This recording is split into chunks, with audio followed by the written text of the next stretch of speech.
అలాగే welcome to the review of the movie Veera Shoora Dheera part 2 acted by Chiyaan Vikram గారు. రివ్యూలోకి వెళ్ళే ముందు ఒక్కొక్క చూపడానికి ఎవరైనా మన ఛానల్ సబ్స్క్రైబ్ చేసుకోకపోతే ఇప్పుడే సబ్స్క్రైబ్ చేసుకోండి. పక్కనే ఉన్న బెల్ ఐకాన్ క్లిక్ చేసి ఆల్లో పెట్టుకోండి. నా ఫర్దర్ వీడియోస్ మిస్ అవ్వకుండా చూడొచ్చు. చాలా మంది చూస్తున్నారు కానీ సబ్స్క్రైబ్ చేసుకోవట్లేదు. So please try to subscribe click the bell icon also. Hi friends, మీరు ఎప్పుడైనా సరే 5,000 రూపాయల ప్రొడక్ట్ 250 రూపాయలకి రావడానికి గమనించారా? లేదు కదా. కానీ అమెజాన్, ఫ్లిప్కార్ట్ లాంటి కంపెనీస్ ఏం చేస్తూ ఉంటాయంటే కొన్ని గోల్డెన్ హవర్స్ టైంలో మెగా డీల్స్ ఇస్తూ ఉంటాయి. ఆ డీల్స్ టైంలో ఒక్కొక్క ప్రొడక్ట్ మీద 90% నుంచి 95% వరకు డిస్కౌంట్ అయితే ఉంటుంది. అయితే ఈ డీల్స్ కోసం మీరు కాన్స్టెంట్గా ఆ యాప్స్ చెక్ చేస్తూ ఉండలేరు కదా. కానీ మీకోసం నేను వాటన్నిటిని కూడా కాన్స్టెంట్గా చెక్ చేస్తూ ఉంటాను. అండ్ దాంట్లో ఎప్పుడు ఏ డీల్ పెట్టినా కూడా ఇమీడియట్గా మీకు ఆ ప్రొడక్ట్ని అయితే షేర్ చేస్తాను. మీరు ఇమీడియట్గా ఆ ప్రొడక్ట్ని పర్చేస్ చేయొచ్చు దాని నుంచే. అండ్ అంతేకాదు కొన్ని ఎక్స్ట్రాడినరీ ప్రొడక్ట్స్ ఉంటాయి, వాటిని మీరు బయట ఎక్కడ కూడా చూడరు. వాటి గురించి కూడా నేను మీకు షేర్ చేస్తాను. మీరు సింపుల్గా చేయాల్సింది ఒకటే, కింద డిస్క్రిప్షన్లో మన టెలిగ్రామ్ ఛానల్ లింక్, మన వాట్సాప్ ఛానల్ లింక్, మన ఇన్స్టా బ్రాడ్కాస్ట్ ఛానల్ లింక్ ఉంటాయి. వీటిలో మీరు ఏ యాప్ ఎక్కువగా వాడతారో ఆ యాప్కి సంబంధించిన లింక్ మీద క్లిక్ చేసి ఆ యాప్లో ఉన్న మన ఛానల్ని ఫాలో అవ్వండి. దాంట్లో రెగ్యులర్గా చాలా ప్రొడక్ట్స్ అయితే మీకు అప్డేట్ అవుతూ ఉంటాయి. అండ్ ఆ ప్రొడక్ట్స్లో మీకు ఏది నచ్చినట్టయితే దాన్ని మీరు కొనుగోలు చేయొచ్చు వెంటనే. సో డిస్క్రిప్షన్లో లింక్స్ ఉన్నాయి, వెంటనే ఫాలో అవ్వండి. అండ్ ఇంకా వీర శూర ధీర పార్ట్ 2 మూవీ గురించి చెప్పాలంటే బేసిక్గా ఈ మూవీ రిలీజ్ చాలా లేట్గా అయింది. అంటే మనకి యాక్చువల్గా అన్ని సినిమాలు మార్నింగే అవుతాయి, బట్ ఈ సినిమా ఏంటంటే క్రాక్ లాగా సాయంత్రం పూట స్టార్ట్ అయింది. అంటే మన క్రాక్ కూడా అప్పట్లో అలాగే ఇష్యూ అయ్యి అది సాయంత్రం షోస్ నుంచి స్టార్ట్ అయింది. సేమ్ ఇది కూడా అంతే అనమాట, సాయంత్రం షోస్ నుంచి స్టార్ట్ అయింది. ఆ ఫైనాన్షియల్ ఇష్యూస్ అనమాట. సో వేరే ఇంకొకరు ఆల్రెడీ సినిమా మీద ఇన్వెస్ట్ చేసిన వాళ్ళు ఓటీటీ రైట్స్ని ఏదైతే అమౌంట్ వస్తుందో దాన్ని వాళ్ళకి ఇవ్వాలని చెప్పి ముందే డీల్ చేసుకున్నారు. తీరా చూస్తే వీళ్ళు ఓటీటీ రైట్స్ సేల్ చేయకుండానే థియేట్రికల్ రైట్స్ అమ్మేసి సినిమా రిలీజ్ చేస్తున్నారు థియేటర్లో. సో ఇప్పుడు ఒకవేళ సినిమా బ్యాడ్ టాక్ వచ్చినట్టయితే ఓటీటీలో ఎక్కువ అమౌంట్ రాదు కదా అన్న ఉద్దేశంలో వాళ్ళు ఏంటంటే ముందే అమ్మమన్నారు. వీళ్ళు అమ్మకుండా రిలీజ్ చేస్తారు, అందుకు కోర్టు స్టే ఇచ్చింది. బట్ ఫైనల్గా ఇంకా వీళ్ళు ఏదో కొంత అమౌంట్ డిపాజిట్ చేశారు, సెక్యూరిటీ అమౌంట్. సో డాక్యుమెంట్స్ అవి ప్రొవైడ్ చేస్తాం అనేసరికి సరే ఓకే అని చెప్పి అలో చేసింది కోర్టు. సో అలాగే ఫైనల్గా సినిమా అయితే రిలీజ్ అయ్యింది. అండ్ ఇంక సినిమా ఎలా ఉందనే విషయానికి వస్తే సినిమా అయితే జస్ట్ ఓకే అంతే. అంటే సినిమాలో ఉన్న ప్రాబ్లం ఏంటంటే, అంటే సినిమా చాలా రెగ్యులర్గా, ఐ మీన్ పెద్ద స్టోరీ ఏమీ లేనట్టుగా ఏదో వెళ్తుంటుంది అంతే. అంటే ప్రాబ్లం ఏంటంటే ఒక చిన్న పాయింట్తో స్టార్ట్ అవుతుంది సినిమా. అండ్ డైరెక్ట్గా కథలోకి వెళ్ళిపోతారు. వాళ్ళు ఏదైతే చిన్న కథ తీసుకున్నారో ఆ చిన్న కథలోకి డైరెక్ట్గా వెళ్ళిపోతారు. యాక్చువల్గా వెళ్ళిపోయిన తర్వాత నుంచి ఇంకా అక్కడక్కడే తిరుగుతుంటుంది. సో హీరో గారు అంటే విక్రమ్ గారు ఒక ఇంటర్వ్యూలో చెప్పింది ఏంటంటే ఈ సినిమా అంతా కూడా ఒక నైట్లోనే జరుగుతుంది అని చెప్పారు. నేను అది నిజమే అనుకున్నా. కట్ చేస్తే ఇంటర్వెల్ తర్వాత కూడా కాదు, ఇంటర్వెల్ ముందు ఫ్లాష్ బ్యాక్ సీన్స్ వస్తాయి. ఆ ఫ్లాష్ బ్యాక్ సీన్స్ అంతా కూడా మళ్ళీ ఇంకా వేరే స్టోరీ, అది వేరే విషయం. సరే ఇది ఒక రకంగా ఆయన చెప్పింది కాకుండా ఇంకోలా జరిగింది అనుకుందాం.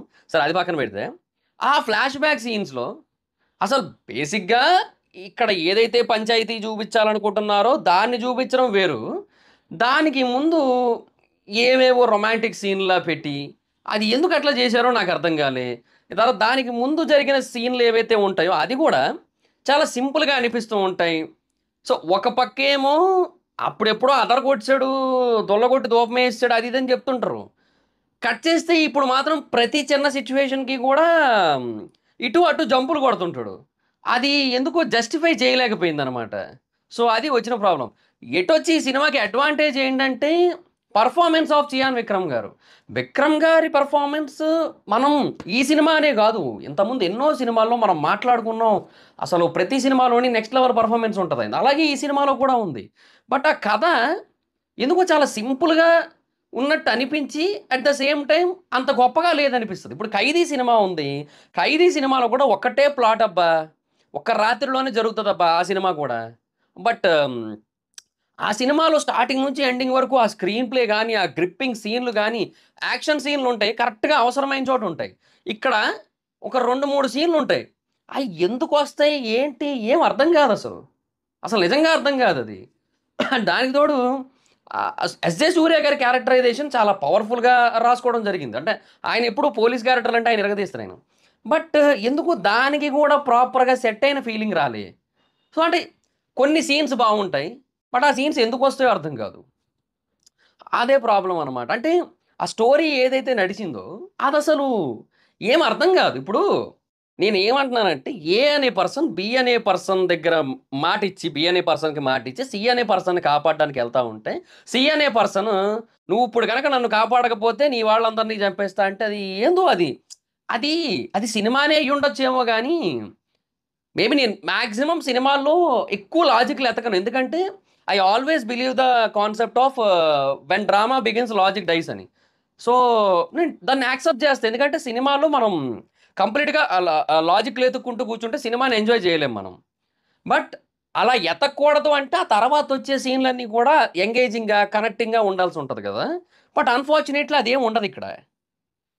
కొన్ని సీన్ల వరకు బాగా అనిపిస్తుంది, ఎందుకంటే ఆ పర్సన్ యాక్టింగ్ వల్ల, అంతే. అది మ్యాటర్ అనమాట. సో దానివల్ల అదేందో ఒక ప్రాపర్ సినిమా చూసిన ఫీలింగ్ రాదు. ఆ ఇంటర్వెల్ కూడా అంతే, ఈయన గాలిలో ఏలాడుతూ ఉంటాడు, కితకితలు పెడతా ఉంటాడు, అక్కడ ఇంటర్వెల్ నైస్, బాగుంది.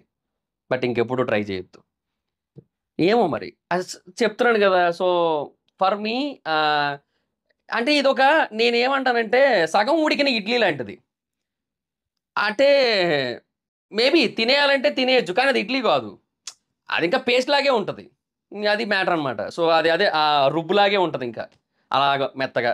అది ఉడికితేనే కదా ఇడ్లీ, అది ప్రాబ్లం. ఇది ఇడ్లీ కాదు ఇది, అది ఇక మరి ఏం చెప్పాలో అర్థం కావట్లేదు. అంటే అదొక హాఫ్ బేక్డ్ ప్రోడక్ట్. సో అది సగం సగం చేశారు వీళ్ళు. ఏంటంటే పార్ట్ 2 ఫస్ట్ తీసి పార్ట్ 1 తర్వాత తీస్తారట. సో వీళ్ళు బేసిక్గా ఇనీషియల్గా అదే అనుకున్నారు, వీళ్ళ ప్లాన్ అయితే అదే. సో అంటే ఇది పార్ట్ 2 తీసి దీనికి ప్రీక్వెల్ లాగా ఇంకొకటి అనమాట. సో అసలు బేసిక్గా మధ్యలో ఒక సీన్ కోసం మాట్లాడతారు, ఆ సీన్ ఏంటి, అసలు ఏం చేశాడు, సో ఇనీషియల్గా అసలు ఈ క్యారెక్టర్ ఏం చేస్తుంది, సో అది పార్ట్ 1లో చూపిద్దాం అనుకున్నారు. బట్ ఏమో నాకు తెలిసి అయితే ఏమి తమిళ్లో హిట్ అయితే పార్ట్ 2 వస్తుంది. బట్ అక్కడ సంగతి ఏమో మరి మనకు తెలియదు కాబట్టి ఇంకా చెప్పలేం. బట్ ఇది పరిస్థితి. అంటే కొన్ని సీన్లు బాగుంటాయి, కొంత మ్యూజిక్ బాగుంటుంది, యాక్టింగ్ బాగుంటుంది, యాక్టింగ్ అదిరిపోద్ది. So if you want to watch for that అంతే, ఇంకా వాటి కోసమే వెళ్తే వెళ్ళాలి. ఓవరాల్గా సినిమా అయితే మాత్రం సరిగ్గా ఉడకలేదు, అది మరి పరిస్థితి. ఇక పలుకు తగులుతూ ఉంటుంది ఒకవేళ అది బియ్యం అనుకుంటే, అది మరి పరిస్థితి.